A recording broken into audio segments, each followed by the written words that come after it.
Question. As per a recent study, India could lose groundwater by 3 times the current rate by which year? Option A. 2030. Option B. 2050. Option C. 2075. Option D. 2080. Correct answer 2080. India could lose groundwater by 3 times the current rate by 2080. As per a recent study, if Indian farmers continue to draw groundwater at the current rate, the rate of groundwater depletion could triple by 2080, threatening the country's food and water security.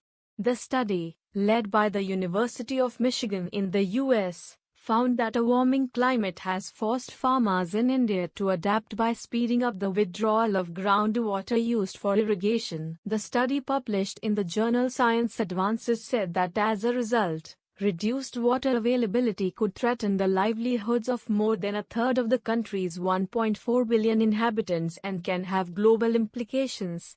This is a matter of concern, given that India is the largest consumer of groundwater in the world and a vital region for regional and global food supplies. The study analyzed recent changes in withdrawal rates due to warming by looking at historical data on groundwater levels, climate, and crop water stress to estimate future rates of groundwater loss across India. Hence, D is the correct answer. Question.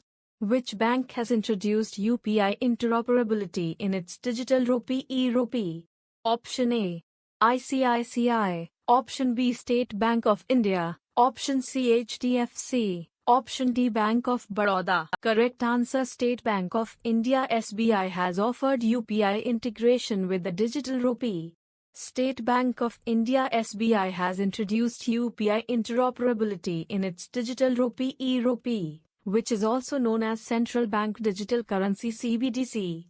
The facility is accessible through the e-rupee by SBI application and allows SBI CBDC users to scan merchant UPI QR codes for transactions. In December 2022, SBI's participation in RBI's Retail Digital e-rupee project paved the way for this integration to promote the use of digital currencies in everyday transactions.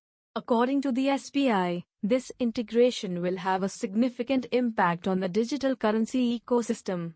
Hence, B is the correct answer. The question. N. Valarmati passed away at the age of 64. She was A. Option A. Scientist. Option B. Dancer. Option C. Writer. Option D. Doctor. Correct answer. Scientist. N. Valarmati, voice of ISRO launches, passed away at the age of 64.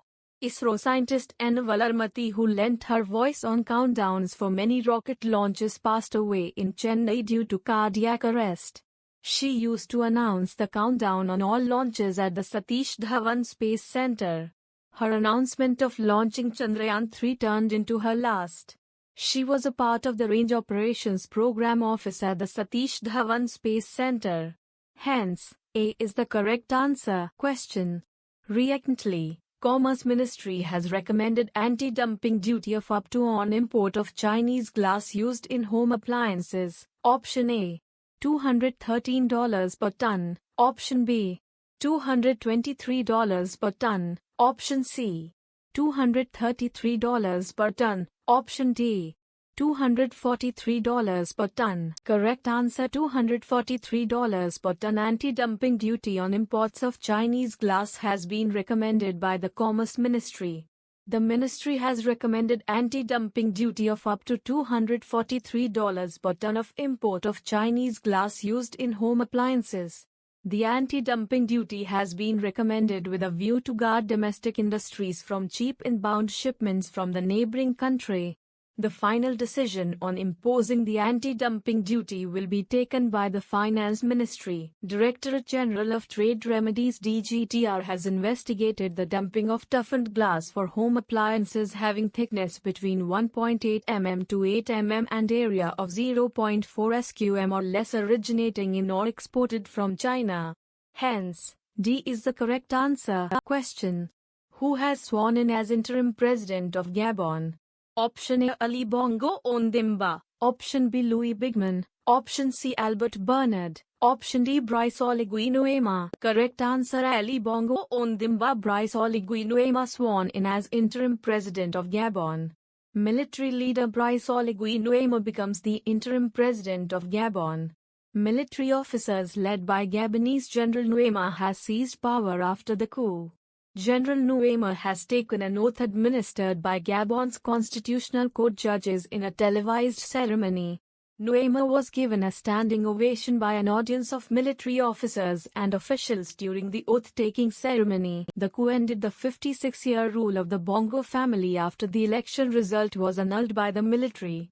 Hence, A is the correct answer.